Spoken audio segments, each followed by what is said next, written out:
তেজগাঁ থেকে সংবাদ সন্ধ্যা নিয়ে আপনাদের সামনে আছি আমি সুমন আসিফ এবং আমি মুজাহিদুল ইসলাম। শুরুতেই জানিয়ে দিচ্ছি প্রধান শিরোনামগুলো। চট্টগ্রামে স্ত্রী মিতু হত্যায় নিজের করা মামলাতেই আসামি বাবুল আক্তার গ্রেফতার দেখানোর আদেশ আদালতের।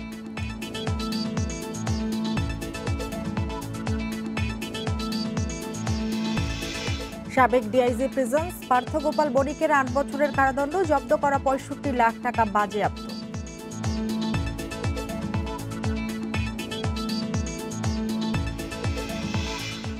করোনা বাড়লেও এখনই লকডাউন নয় জানালেন পররাষ্ট্রমন্ত্রী। ভারত ভ্রমণে নিরুৎসাহিত করছেন রাষ্ট্রদূত।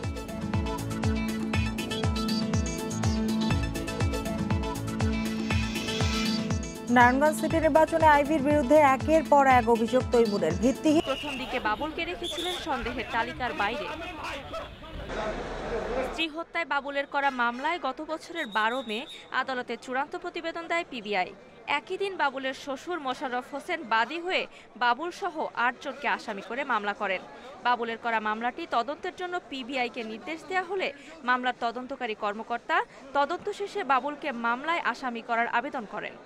তদন্তে যার বিরুদ্ধে সাক্ষ্য প্রমাণ পাওয়া গেছে তাকে গ্রেপ্তার দেখানো, এটা আইনি একটা প্রক্রিয়া মাত্র। আমি সেই হিসাবে আইও হিসাবে আবেদন করেছি, বিজ্ঞ আদালত এটি মঞ্জুর করেছেন, এই মামলায় ওনাকে গ্রেপ্তার দেখিয়েছেন। আদালত আদেশ দিয়েছেন, আদালত জানেন, আদালত জেনেই আদেশ দিয়েছেন। এটা আদালতের বিষয়ে আমি কোনো কমেন্ট করতে পারবো না। তবে এই আদেশের বিরুদ্ধে উচ্চ আদালতে আপিলের কথা জানান বাবুলের আইনজীবী। বাবুল আক্তারের বিরুদ্ধে অলরেডি একটা মামলা পাঁচলাইশ থানায় পুলিশ করেছেন। যেহেতু একটা মামলাতে একই বিষয় নিয়ে দুইটা মামলা চলতে পারে না, দুইটা জায়গায় গ্রেপ্তার করা যায় না, এটা আইনের পরিপন্থী, সেই বিষয়টি বোঝানোর চেষ্টা করেছি এবং আমরা এটা বলেছি যে এটা ন্যায় বিচার পরিপন্থী। ২০২১ সালের ১২ মে থেকে শ্বশুরের করা মামলায় বাবুল আক্তার আছেন চট্টগ্রাম কারাগারে। Independent news desk. বরখাস্ত ডিআইজি প্রিজন্স পার্থ গোপাল বণিককে দুর্নীতির মামলায় ৮ বছরের কারাদণ্ড দিয়েছে আদালত। ঢাকার ৪ নম্বর বিশেষ জজ আদালতের বিচারক শেখ নাজমুল আলম এ রায় ঘোষণা করেন। দুটি ধারায় সাজা একসাথে চলবে, তাই পার্থ গোপালকে ৫ বছর জেল খাটতে হবে। রায়ের বিরুদ্ধে আপিল করার কথা জানিয়েছেন আসামির আইনজীবী। জ্ঞাত আয় বহির্ভূত সম্পদ অর্জনের ধারায় পার্থ গোপালের জেল হয়েছে ৫ বছর, আর ক্ষমতার অপব্যবহারের দায়ে ৩ বছরের কারাদণ্ড দিয়েছে আদালত। এছাড়া জরিমানা করা হয়েছে ৫০,০০০ টাকা, অনাদায়ে ৩ মাসের জেল। তার বাজেয়াপ্ত ৬৫,১৪,০০০ টাকা রাষ্ট্রীয় কোষাগারে জমার নির্দেশ দেওয়া হয়েছে। তবে অর্থ পাচার ও ঘুষ নেয়ার ২ অভিযোগ থেকে খালাস পেয়েছেন বরখাস্ত হওয়া ডিআইজি প্রিজন্স পার্থ গোপাল বণিক। ২ ধারার সাজা একসঙ্গে কার্যকর হবে, তাই সব মিলিয়ে জেল খাটতে হবে ৫ বছর। দুর্নীতি দমন কমিশন আইনের ২৭-এর ১ ধারায় সাজা প্রদান করা হয়েছে এবং 5/2 1947-এর যে আইনটি আছে সেই অপরাধে নিজে লাভবান হয়ে অপরকে লাভবান করে যে তিনি উপার্জন করেছিলেন সেই সম্পর্কে তাকে সাজা দিয়ে মোট ৮ বছর সাজা দেওয়া হয়েছে এবং এই সাজাগুলি একসাথে খাটার নির্দেশ দেওয়া হয়েছে। রায়ের বিরুদ্ধে উচ্চ আদালতে আপিল করার কথা জানিয়েছেন আসামির আইনজীবী। প্রত্যাশা করি যে উচ্চ আদালতে গেলে এই আসামি ন্যায় বিচারের স্বার্থে সে বেনিফিট পাবে। আমরা বিজ্ঞ আদালতের কাছে প্রার্থনা করেছি যেন ওই আসামিকে ডিভিশন 1 দেওয়া হয়। বিজ্ঞ আদালত আমাদের দরখাস্ত গ্রহণ করেছেন এবং কারা কর্তৃপক্ষকে প্রয়োজনীয় ব্যবস্থা গ্রহণ করার জন্য তিনি নির্দেশ দিয়েছেন। বরখাস্ত হওয়ার আগে পার্থ গোপাল বণিক ছিলেন সিলেট কেন্দ্রীয় কারাগারের ডিআইজি প্রিজন্স। ২০১৯ সালে তার বাসা থেকে ৮০ লাখ টাকা জব্দ করে তাকে আটক করে দুদক। পরে তার বিরুদ্ধে মামলা হয়। জান্নাতুল ফেরদাউস তানভি, ইন্ডিপেন্ডেন্ট নিউজ, ঢাকা। দেশে গত এক সপ্তাহে করোনা শনাক্ত ১১৫% বেড়েছে বলে জানিয়েছে স্বাস্থ্য অধিদপ্তর। দুপুরে নিয়মিত ব্রিফিংয়ে স্বাস্থ্য অধিদপ্তরের মুখপাত্র অধ্যাপক নাজমুল ইসলাম এ তথ্য জানান। এদিকে গত ২৪ ঘন্টায় দেশে করোনায় আরও ৩ জনের মৃত্যু হয়েছে, এর মধ্যে পুরুষ ১ এবং নারী ২ জন। এ নিয়ে মোট প্রাণহানি হল ২৮,১০২ জনের। ৮৫২টি ল্যাবে ২৪ ঘন্টায় ২১,৯৮০ নমুনা পরীক্ষায় করোনা শনাক্ত হয়েছে ১,৪৯১ জনের। পরীক্ষা বিবেচনায় শনাক্তের হার ৬.৭৮%। রোববার স্বাস্থ্য অধিদপ্তরের বিজ্ঞপ্তিতে জানানো হয়েছে, দেশে মোট করোনা আক্রান্ত ১৫,৯৩,৭০০ জন, সুস্থ আরও ২১৭ জন। এ নিয়ে মোট সুস্থ ১৫,৫০,৯০৫ জন। গত 7 দিনে শনাক্ত হয়েছেন 6,300 জন নতুন রোগী, যেটি তার পূর্ববর্তী সপ্তাহের চাইতে 3,376 জন, বা শতকরা হিসেবে যদি আমরা বলি 115%-এরও বেশি। গত 7 দিনে 23টি মৃত্যুর ঘটনা আমরা দেখেছি, এবং সেইটি তার পূর্ববর্তী 7 দিনের চাইতে সেটি 15% বেশি। ওমিক্রনকে ভয় না পেয়ে সবাইকে টিকা নেওয়া ও স্বাস্থ্যবিধি মেনে চলার আহ্বান জানিয়েছেন প্রধানমন্ত্রী শেখ হাসিনা। টিকা থেকে একজনও বাদ যাবে না বলে নিশ্চয়তা দেন তিনি। সকালে 8 বিভাগে ক্যান্সার চিকিৎসা কেন্দ্রের ভিত্তিপ্রস্তর স্থাপনের সময় গণভবন থেকে ভার্চুয়ালি যুক্ত হয়ে সব কথা বলেন প্রধানমন্ত্রী। তিনি আরও বলেন, চিকিৎসা সেবার পাশাপাশি গবেষণাতেও জোর দিতে হবে বিশেষজ্ঞ চিকিৎসকদের। শুভ উদ্বোধন ঘোষণা করছি। দেশের 8 বিভাগীয় শহরের মেডিকেল কলেজ হাসপাতালের প্রতিটিতে একটি করে 100 শয্যার পূর্ণাঙ্গ ক্যান্সার চিকিৎসা কেন্দ্র স্থাপন প্রকল্পের ভিত্তিপ্রস্তর স্থাপন অনুষ্ঠানের আয়োজন করা হয় রাজধানীর ওসমানী স্মৃতি মিলনায়তনে। এতে গণভবন থেকে ভার্চুয়ালি যুক্ত হন প্রধানমন্ত্রী শেখ হাসিনা। বঙ্গবন্ধু শেখ মুজিবুর রহমান দেশের স্বাস্থ্য খাতের ভিত্তি রচনা করেছিলেন উল্লেখ করে এ খাতে আওয়ামী লীগ সরকারের নেয়া কাজের সংক্ষিপ্ত বর্ণনা দেন সরকার প্রধান। বলেন, যে কোনো মূল্যে স্বাস্থ্যসেবা মানুষের দোরগোড়ায় পৌঁছানোর ব্যবস্থা করবে সরকার। এজন্য সেবার পাশাপাশি চিকিৎসকদের গবেষণায় অবদান চান প্রধানমন্ত্রী। তবে বেশিরভাগ যারা ভালো নামি দামি চিকিৎসক হয়ে যান তারা তো চিকিৎসা সেবা দিতেই ব্যস্ত থাকেন, কিন্তু কিছুটা সময় যদি আপনারা ব্যয় করেন বা এই গবেষণার দিকে একটু নজর দেন, তাহলে আমাদের দেশের পরিবেশ, আমাদের দেশের আবহাওয়া, আমাদের দেশের জলবায়ু, আমাদের দেশের সব কিছু মিলে এই দেশের মানুষের কি কি ধরনের রোগ দেখা দেয়, তার প্রতিরোধ শক্তিটা কীভাবে বাড়ানো যায় সেটা কিন্তু ব্যবস্থা নেওয়া যায়। করোনার সাম্প্রতিক ভ্যারিয়েন্ট অমিক্রন ও এর সংক্রমণ প্রসঙ্গে দেশবাসীকে সচেতন হওয়ার পরামর্শ দেন প্রধানমন্ত্রী। বলেন, শীতে করোনার প্রকোপ বাড়ে, কাজেই সবাইকে স্বাস্থ্যবিধি মেনে চলতে হবে। প্রধানমন্ত্রী নিশ্চয়তা দিয়ে বলেন, টিকা থেকে বাদ পড়বে না একজনও। খুব বেশি বড় জনসমাগমে যাবেন না, সেখান থেকে একটু নিজেদেরকে সুরক্ষিত রাখবেন এবং স্বাস্থ্য সুরক্ষা বিধিটা সবাই মেনে চলবেন। আমাদের লক্ষ্য যে দেশের 80% মানুষ যারা টিকা নেওয়ার জন্য, ছোট্ট শিশু বাদে তাদেরকে আমরা দেব। আর আন্তর্জাতিকভাবে বা বিশ্ব স্বাস্থ্য সংস্থা যখন শিশুদের কোন বয়স থেকে টিকা দেওয়া যাবে, যখনই তাদের কাছ থেকে আমরা সেই নির্দেশনা বা নীতিমালা পাবো, আমাদের দেশেও আমরা সেই ভ্যাকসিনটা দিতে শুরু করব। প্রধানমন্ত্রী বলেন, উন্নত ব্যবস্থা নিশ্চিত করার মাধ্যমে চিকিৎসার জন্য বিদেশ নির্ভরতা ইতোমধ্যেই অনেকটা কমিয়ে এনেছে সরকার। ভবিষ্যতে তা আরও নিশ্চিত করা হবে। চিকিৎসা সেবা দেওয়ার সাথে সাথে একটু গবেষণাটার দিকেও নজর দেবেন। শাহাদাত স্বপন, ইন্ডিপেন্ডেন্ট নিউজ, ঢাকা। দেশে করোনা টিকার কোনো ঘাটতি নেই, কিন্তু টিকা নেওয়ার আগ্রহ কমেছে বলে জানান স্বাস্থ্যমন্ত্রী জাহিদ মালিক। স্বাস্থ্য অধিদপ্তর বলছে, টিকা নেওয়ার হার বাড়াতে সংক্রমণ প্রবণ এলাকায় বাধ্যতামূলক করা হচ্ছে টিকা কার্ড।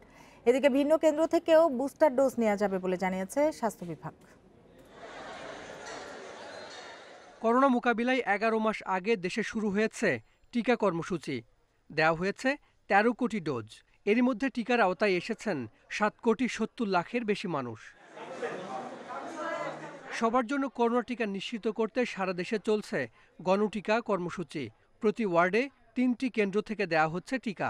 বাদ পড়াদেরও তালিকা করা হচ্ছে। টিকার ইনশাল্লাহ কোনো অভাব হচ্ছে না, কিন্তু একটি বিষয় এখানে লক্ষণীয় যে মানুষের টিকা নেওয়ার আগ্রহটা একটু কমে গেছে।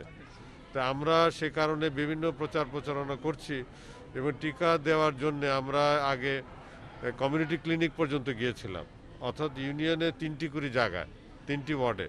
এখন আমরা সেটাকে 9টি ওয়ার্ডে নিয়ে যাচ্ছি। জনসমাগম ও গুরুত্বপূর্ণ স্থানে প্রবেশে টিকা কার্ড বাধ্যতামূলক করার কথা ভাবছে স্বাস্থ্য বিভাগ।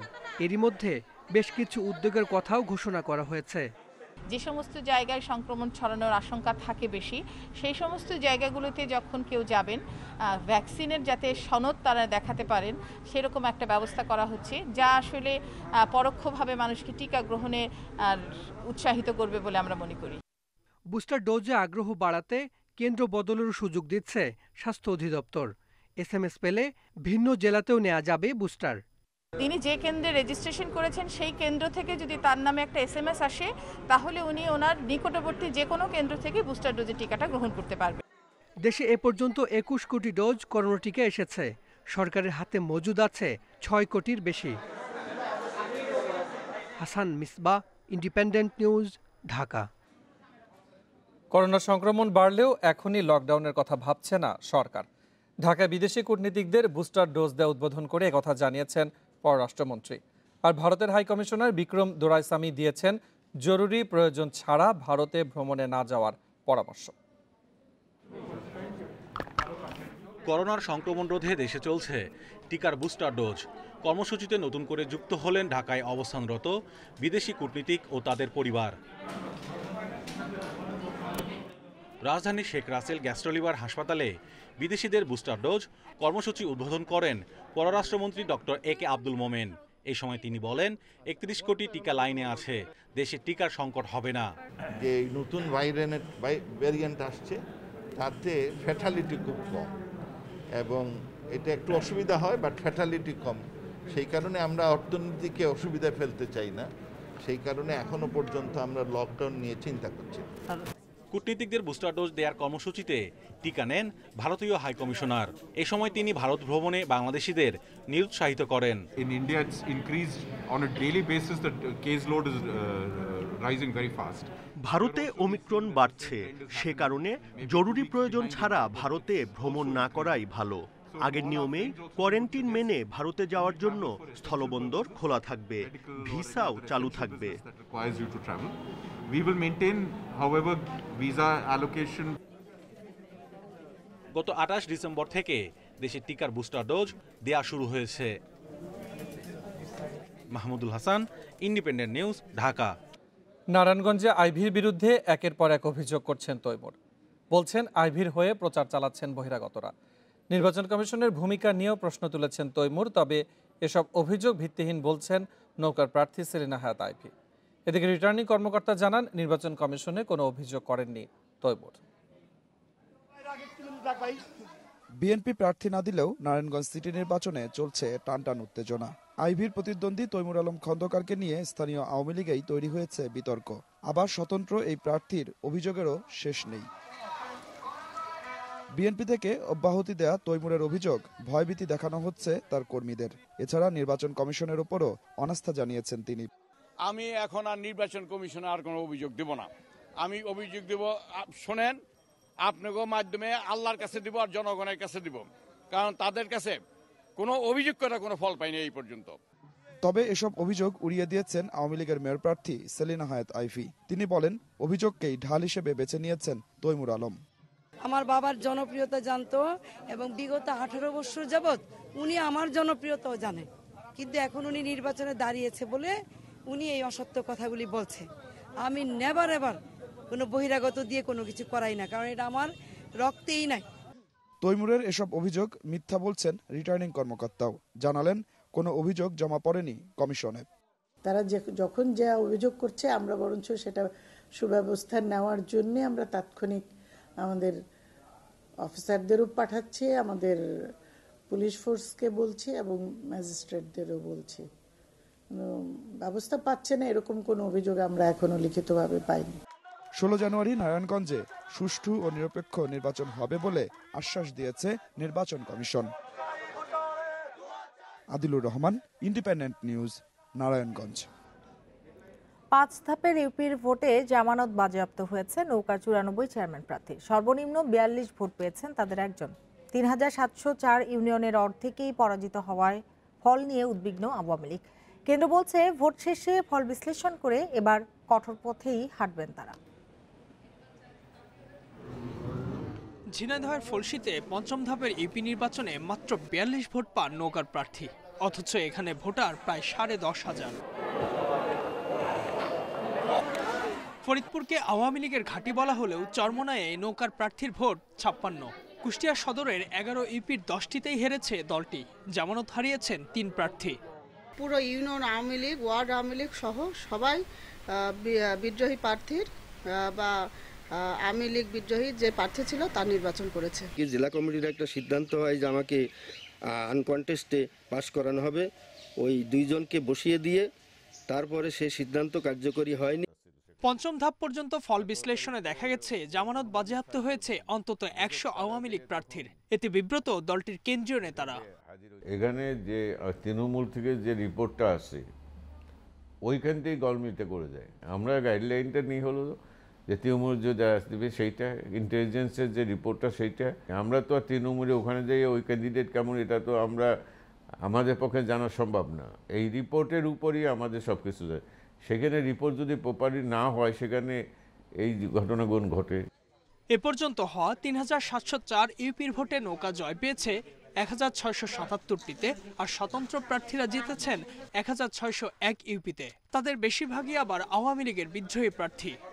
যারা নৌকার বিরোধিতা করছে প্রত্যক্ষ বা পরোক্ষভাবে, তাদের নাম অবশ্যই আমরা তৃণমূল থেকে তাদের বিরুদ্ধে কমপ্লেনের কারণে আমরা সেইগুলো কেন্দ্রে জমা দেব। কাজ চলছে, এখনো নির্বাচন শেষ হয়নি। নির্বাচন শেষ হলে আমরা আশা করি আমাদের কাজের অগ্রগতি অনেক দূরে এগিয়ে যাবে। ৭ ধাপের এবারের ইউপি নির্বাচন শেষ হচ্ছে ফেব্রুয়ারিতে।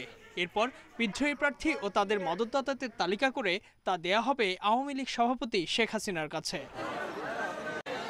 Ijazur Rahman, independent news, Dhaka. জাতীয় নির্বাচন বানচালের ষড়যন্ত্র হিসেবে নির্বাচন কমিশন গঠন নিয়ে সংলাপের বিরুদ্ধে অপপ্রচার চালাচ্ছে বিএনপি, কিন্তু তা জনগণ হতে দেবে না বলে মন্তব্য করেছেন তথ্য সম্প্রচার মন্ত্রী ডক্টর হাসান মাহমুদ। বিকেলে ঢাকা বিশ্ববিদ্যালয়ের টিএসসিতে এক অনুষ্ঠানে এসব কথা বলেন তিনি। বিএনপি সেই সংলাপে যাবে না এবং সংলাপের বিরুদ্ধে নানা ধরনের অপপ্রচার চালাচ্ছে। আসলে বিএনপির উদ্দেশ্য হচ্ছে আগামী নির্বাচনটাকে বানচাল করা। নারায়ণগঞ্জের ফতুল্লায় ধলেশ্বরী নদীতে ট্রলার ডুবির ৪ দিন পর নিখোঁজ ১০ জনের মধ্যে মা মেয়ে সহ ৬ জনের মরদেহ ভেসে উঠেছে। সকালে ধলেশ্বরী ডিগ্রির চর ঘাট থেকে মরদেহগুলো উদ্ধার করা হয়। সকাল থেকে ৫ম দিনের উদ্ধার কাজ শুরু করে ফায়ার সার্ভিস, নৌবাহিনী ও কোস্টগার্ডের সমন্বিত উদ্ধারকারী দল। নারায়ণগঞ্জের ফতুল্লার ধর্মগঞ্জ এলাকায় ধলেশ্বরী নদীতে লঞ্চের ধাক্কায় ট্রলার ডুবি ঘটে ৫ জানুয়ারি। এরপর থেকে নিখোঁজ ছিলেন ১০ জন। রোববার সকালে ধলেশ্বরী নদীর ডিগ্রির চর ঘাটে মরদেহ ভেসে উঠতে দেখে স্থানীয়রা। পরে সেগুলো উদ্ধার করে নৌপুলিশ ও কোস্টগার্ড। উদ্ধারকৃতরা হলেন জেসমিন ও তার মেয়ে তাসনিম, সাব্বির হোসেন ও জ্যোৎস্না বেগম। গতকাল আমরা রাস্তায় আগুন ধরাইছি, আমরা নৌপথ বন্ধ করছি, তারপর আজকে লাশ পাওয়া গেছে। কেন আমরা আজকে লাশ পেলাম, এর আগে কেন লাশ পেলাম না? 5 দিন লাগে বিরজাইতে, তো আজকে লাশ বাই হচ্ছে। 5 দিন আগে কি করছে? টানা কয়েকদিনের চেষ্টায়ও উদ্ধার করা যায়নি দুর্ঘটনা কবলিত ট্রলারটি। তবে উদ্ধার অভিযান অব্যাহত রেখেছে ফায়ার সার্ভিস, কোস্টগার্ড, নৌবাহিনী, নৌপুলিশ এবং বিআইডব্লিউটি এর ৬টি ইউনিট। আমাদের কাছে 10 জন স্বজনরা অভিযোগ করছে যে তাদের 10 জন ব্যক্তি হারিয়েছে। আমরা 4 জন উদ্ধার করেছি। এটা একটা মোহনা, 3 নদীর মোহনা, যার কারণে এখানে একটু বিলম্ব হয়েছে।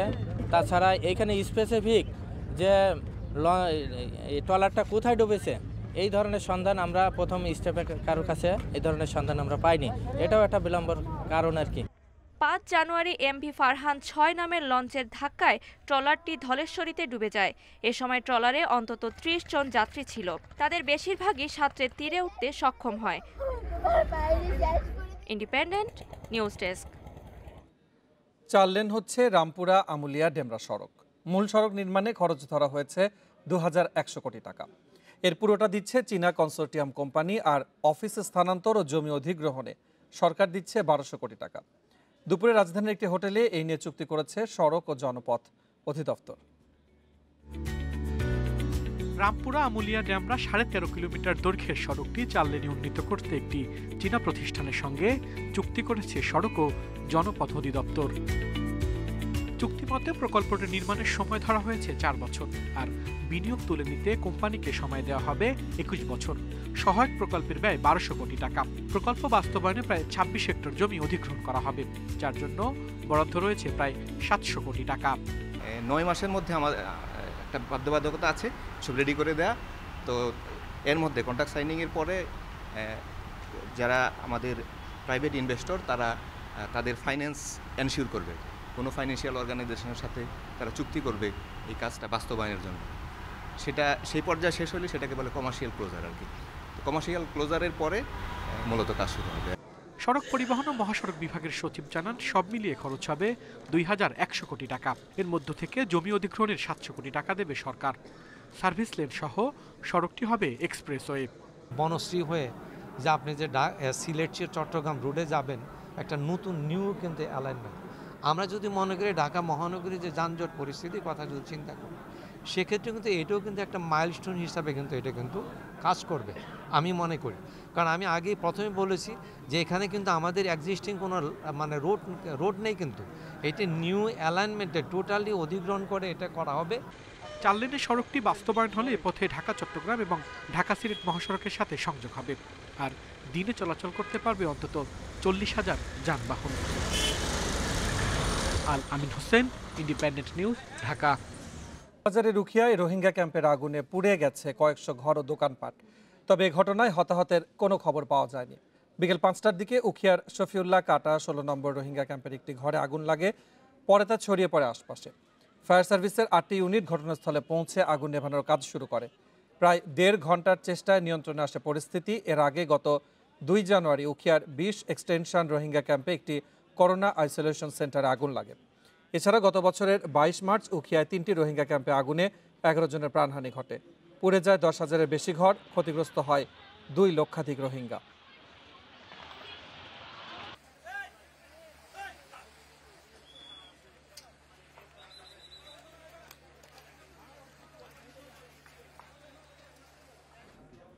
কাজাখস্তানে এক সপ্তাহের বিক্ষোভ সহিংসতায় 160 জনের বেশি মানুষ নিহত হয়েছে। এ ঘটনায় গ্রেপ্তার হয়েছে প্রায় 5,000।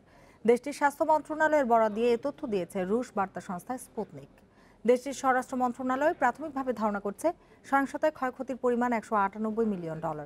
জ্বালানির মূল্য বৃদ্ধির প্রতিবাদে শতাধিক ব্যবসা প্রতিষ্ঠান ও ব্যাংকে হামলা, লুটপাট চালিয়েছে বিক্ষোভকারীরা। ধ্বংস করা হয় প্রায় 400 গাড়ি। সবচেয়ে বেশি ক্ষতিগ্রস্ত হয়েছে কাজাখস্তানের আলমাটি শহর, যেখানে 103 জনের মৃত্যু হয়েছে। তবে বর্তমানে পরিস্থিতি স্থিতিশীল রয়েছে বলে জানিয়েছে দেশটির স্বরাষ্ট্র মন্ত্রণালয়।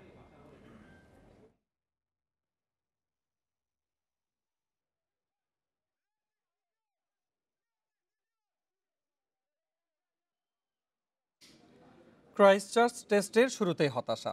প্রথম দিনের পুরোটাই নিউজিল্যান্ডের দাপট। টস জিতে সবুজ উইকেটে বোলিং নিয়েও ব্যর্থ বাংলাদেশ। সারাদিনে মাত্র 1টি উইকেট নিতে পেরেছে টাইগার বোলাররা। দিন শেষে স্বাগতিকদের সংগ্রহ 1 উইকেটে 349 রান।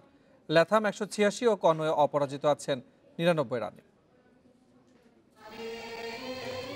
ম্যাচের আগ মুহূর্তে বড় ধাক্কা, ইনজুরিতে খেলতে পারবেন না মুশফিক। 2006 সালের পর সাদা পোশাকের কোনো ম্যাচে নেই পঞ্চপাণ্ডবের একজনও।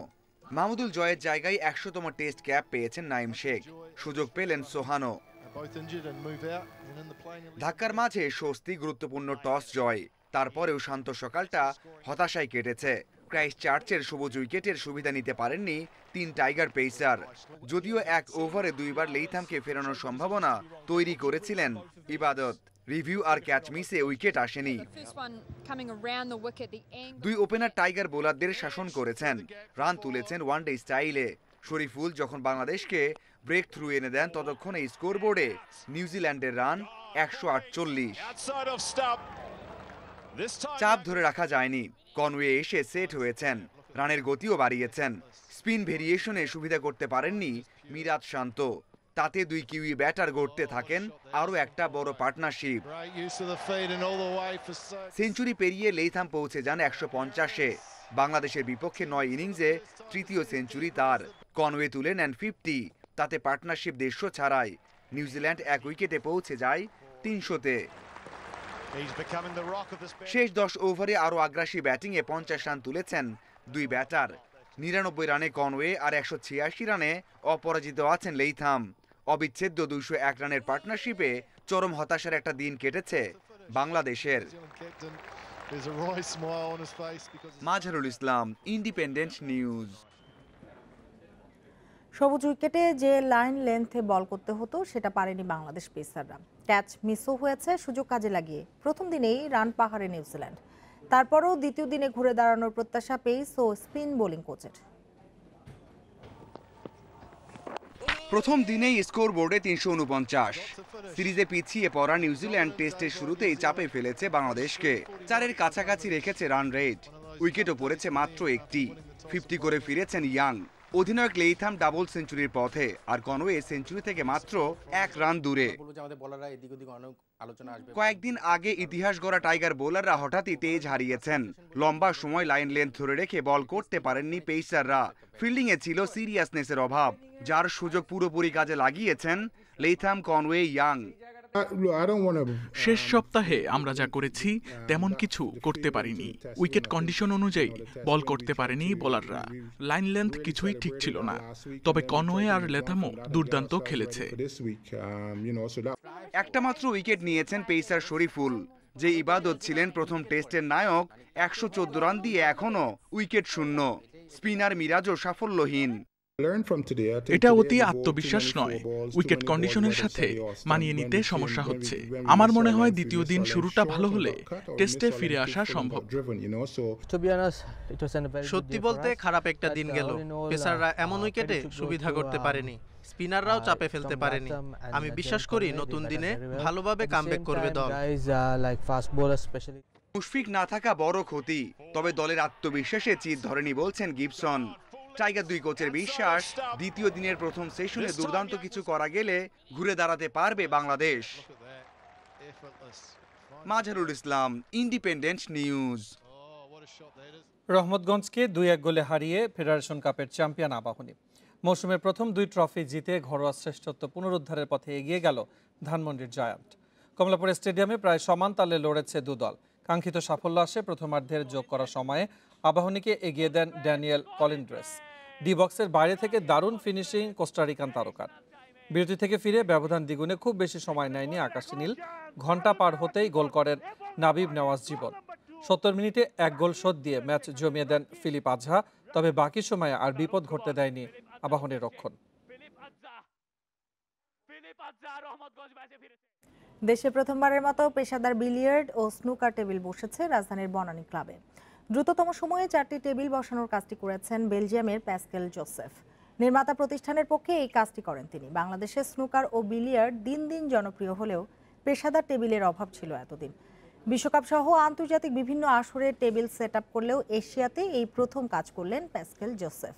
পেশাদার টেবিল স্থাপনের মাধ্যমে এখন থেকে দেশীয় ও আন্তর্জাতিক যে কোনো আসর আয়োজনের সুযোগ পাবে বনানী ক্লাব। দেশে বিলিয়ার্ড ও স্নুকার ফেডারেশন থাকলেও তাদের কার্যক্রম চলে সীমিত পরিসরে। এমন অবস্থায় বনানী ক্লাবের এই উদ্যোগে এগিয়ে যাবে দেশে বিলিয়ার্ড ও snooker.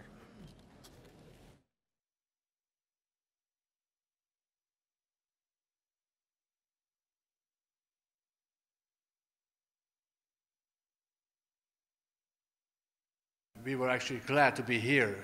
Got great help during this installation. বাংলাদেশে পেশাদার বিলিয়ার্ড টেবিল সেটআপ করতে পেরে আমি খুবই খুশি।